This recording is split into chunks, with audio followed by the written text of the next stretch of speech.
صباح الفل يا حميد.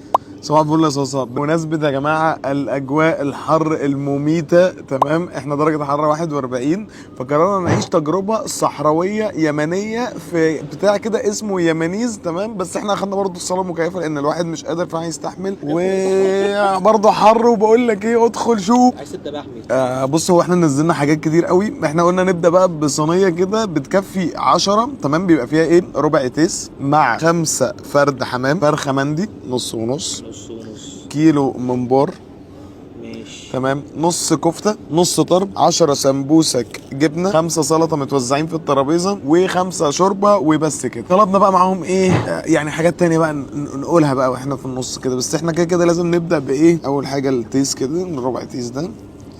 خد بقى، بص، اصلا الدنيا صغننه خالص كده، شويه من التيس. وكان عندي فضول برضه اشوف تاني التيس وهو بيطلع من الحفره بتاعته، ناخده في سلطه ايه، هتجري معايا ولا ايه؟ نستفتح الموضوع باول قطمه رز مع المكدوس مع المندي.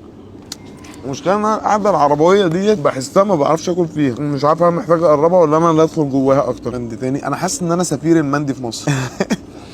بص بقى، انا شفنا كده ترند في الخليج، كان بيحط اللبن الرايب على المندي بالرز وبتاع، واخدنا بالنا ان الرز هنا برضه شبه الرز بتاع الخليج، اللي هو مش اصفر قوي يعني، انما الرز اللي هو فيه ابيض وحبات صفر. تعالى بقى نجرب اللي هو ناخد. بس احنا يا جماعه جبناه من الكشك، تمام. وانا ما اعرفش هم عندهم هنا ولا لا يعني. ناخد كده نحطه هنا، نروح حاطين عليهم اللبن الرايب، وابقى انا اول واحد عملها في مصر اعتقد. باخد بقى الرز مع الايه، مع اللبن الرايب مع اللحمه، حموضة اللبن الرايب كده مع طعم المندي مع الرز، وتحس ان هو خلى بقى الرز دايب خالص مهري الدوباني، اللي هو الجوسنس اللي في اللبن الرايب مع الحموضه. هو زاد حموضه اللبن الرايب، تحس انت حاطط زبادي كده. انا بالنسبه لي عجبني طعمه حلو، بس هيعمل حاجه انه يخليك تاكل كميه فظيعه، تقعد تبلع تبلع تبلع تبلع بتبلع بسهوله. بس انا عجبني الاختراع ده. تعالى بقى ناخد ايه، كفتايه. دي اهي قسمناها وظبطناها، لذيذه برضه. والصينيه دي صحيح يا جماعه ب 3000 ونص، يعني اللي بيقول لي ما بقتش تقول اسعار اديني قلت. بس اعتقد انها مثلا ممكن تكفي 10 يعني، لان هي ربع تيس مع مندي مع كفته مع طرب مع القصه دي كلها. تعالى بقى نشوف الحمامه، فيها 5 حمامات. تاخد الحمامه دي شويه لبن رايب كده على الوش كده، شويه على الحمامه. ودي بقى. ماشي، يعني نعمل احنا ترند جديد كده. اهو. طيب ده ترند مصطفى الجديد. بس انا رز الحمام مش عاجبني قوي. هتسالني ليه؟ ليه؟ عشان بحب رز الحمام معجن. ده بص بقى، ده رز مفلفل خالص، بس حاسه كده، عارف، ناقص طعم القرفه اللي بيبقى مع الحمام مع التحبيشه سنه كده، ومش واخد طعم الحمام قوي. انا بالنسبه لي لا، ما عجبنيش قوي رز الحمام دوت. ممكن ندوق ايه، نشوف صدر الحمامه. واعتقد صدر الحمامه هو الحمامه. صدر الحمامه ده بالنسبه لي كويس، بس انا بالنسبه لي لو رز الحمامه نفسه كان مهري يديني التجربه كامله، كأن سندوتش برجر العيش بتاعه وحش مش هتنبسط بيه. انا بالنسبه لي ده رايي في الحمامه. انما المندي انا عجبني قوي، الكفته عجبتني قوي. وتعالى نشوف الطرب برضو. بس انا الطرب ما اعرفش شكله من غير عيش، بس بحاول ساعات كده. ده عيش بلدي ولا شامي ولا ظهره بلدي وشه شامي والله. ايوه والله فهمني. الكفته والطرب والتيس جامد. سجق يا جماعه، بيجيب السجق اللي هي الملفوفه دي طويله دي كده، ويبقى مشويه على الجريل، بتبقى السجقيه رفنوعه خالص. يا لهوي يا جدعان، جو مميت. ايه ده والله، الصاله هي ابتدت تكيف دلوقتي، بس احنا جينا اشتغلت علينا يعني. هي صينيه بتشمل جميع اعتقد ايتمز المطعم، من حيث ان انت عندك كل حاجه انت عايز تاكلها. في حاجه تاني، في فراخ. الفراخ بالنسبه لمصطفى كانت ايه، دقها قبلي وقال لي ان هي دراي سن، صح؟ كل دوق. هي مش دراي سن، هي دراي قوي. فانا بالنسبه لي افضل في الصينيه دي المشاوي كلها والممبار، مع ان السمبوسه كانت فاضيه شويه بس كان طعمها حلو. والتيس اللي ما عجبنيش فيها الحمام والفراخ، فاحنا ممكن نبعد عن الطيور ونخلينا في اللحوم. تعالى بقى نشوف ايه اللي بعده. طبق احنا نيجي مع بعض. نيجي كده احسن. الصينيه كبيره قوي دي بقى مبكبكه، بس دي غرقانه في الصلصه. يا جماعه المطعم اليمني بحبه، المطبخ اليمني بحبه، مطبخ ممتع كده، فيه اكل كتير، اكل حلو، اكل البدوي دوت. لو انت عاشق للصلصه الكتير، ناخد بقى حته لحمه معاها فعلا. قلت لك خليك في اللحوم بقى. قطمه لحمه بمكرونه بصلصه كتير قوي، مميت حلو قوي. بتاع صلصه كتير كده مع انها متسبكه مع حته لحمه دايبه مع المكرونه سواها مظبوط. طبق مميز ده، حلو. اديله 9/10. والصينيه دي اوفر اول اديها 8/10. ولو جبت صينيه فيها مشاوي ومندي بس كنت اديها 9/10. بص بقى، صحيح، تعالى بقى معايا بقى، عشان دي حاجه احنا عمرنا ما اكلناها في مطعم قبل كده. هناكلها في يمنيز النهارده. في عنده ويكا، قليلين اللي يعرفوا يعني ايه ويكا على فكره. كومنتات. نسيبها في الكومنتات. انا اهلي من سوهاج، فاحنا بقى عارفين يعني. انا باكل ويكا دي من وانا صغير، بس تعالى نوريها لكم شكل الويكا دي. هي دي شكلها، بتبقى حاجه شبه الملوخيه بس هي مش ملوخيه، وحاجه شبه نوع خضار تاني بس مش هو الخضار دوت، ما بيتعملش بنفس طريقته. فتوقعوا ما هي الويكا. عارف الويكا يا مصطفى؟ بجد والله ماشي هقول لك بس من وراك الكاميرا. بص هي بتبقى ايه كمان؟ ملوخيه. ملوخيه مخاطيه قوي. معلش بقى عشان ايه الصينيه كبيره، فاحنا كل شويه نروح يمين شويه وشمال شويه عشان اعرف اجرب الايتمز اللي على الترابيزه كلها. هتلاقي بقى ايه ان المهم ان الويكا دي اصلا لازم اديها حقها، لان هي من الخضار اللي مش واخد حقه واللي طعمه حلو قوي، او يعني انا بحبه. فتحسه قريب القلقاس مع قريب الملوخيه مع قريب نوع تاني ما بناخدش منه الصغير، بناخد منه الكبير ونقطعه ترانشات ونضربه نعمله. هو ده بيبقى الايه الويكا في الاخر. ما عرفتهاش برضو. ما عرفتهاش.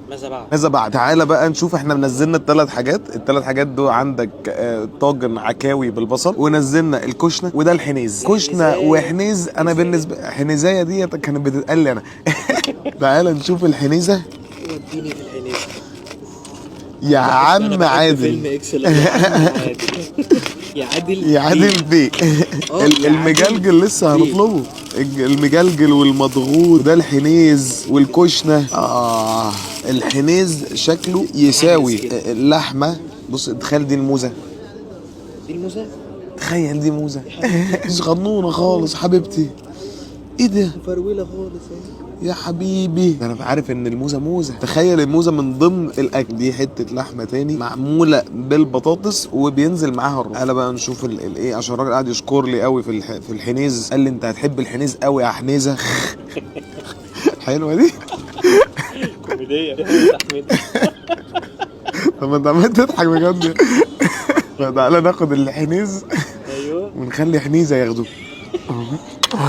انا عاجبني الرز بتاعهم والله، وطعمه هو سيمبل شويه، عامل زي صينيه البطاطس من غير صلصه مع توابل عربيه كده مع اللحمه. تحس ان كل ده انت لفيته دخلته الفرن قعدته فتره طويله، تاكله مع الرز دوت هيبقى طعمه جامد. واللحمه بتاعته طعمها غير المندي تماما. حنيز حب الحنيز. اصل انا عارف هيتصف عليا في الموضوع بقى. قلت ابادر. ده بقى طبق اسمه كشنه. ما هي الكشنه؟ لا ما اعرفش.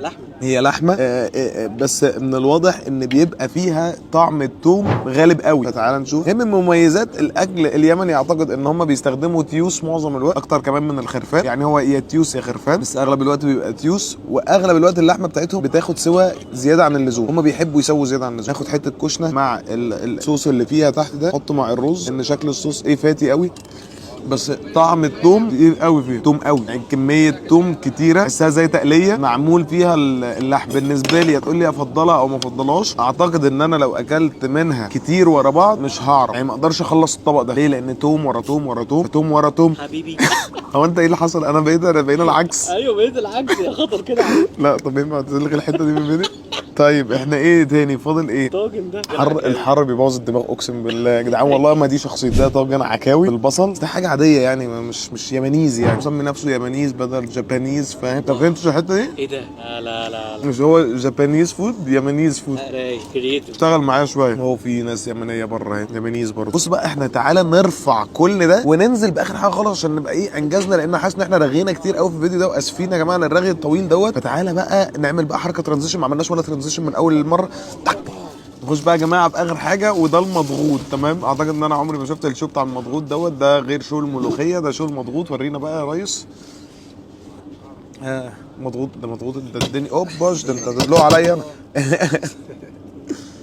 ده فراخ اجيبه انا، بس ده مضغوط كبير قوي. ده كام فرخه؟ تعالى بقى نشوف المضغوط ده. المضغوط ده انا اول مره اجربه اعتقد في حياتي، مش عارف ليه اعتقد، انا متاكد يعني. المشكله ان انا كانت معايا في الفراخ المندي انها كانت ناشفه بالنسبه لي وبالنسبه لمصطفى. تمام؟ لان مصطفى ما بياكلش غير فراخ الفتره دي. تعالى نشوف هل المضغوط فراخه برضه، بس شكل الفراخ هنا مش ايه. ده رز كده لونه بقى المره دي بني، وفي في بصل اعتقد يعني. طب عنده ده طعمه شبه رز الصياديه والله العظيم.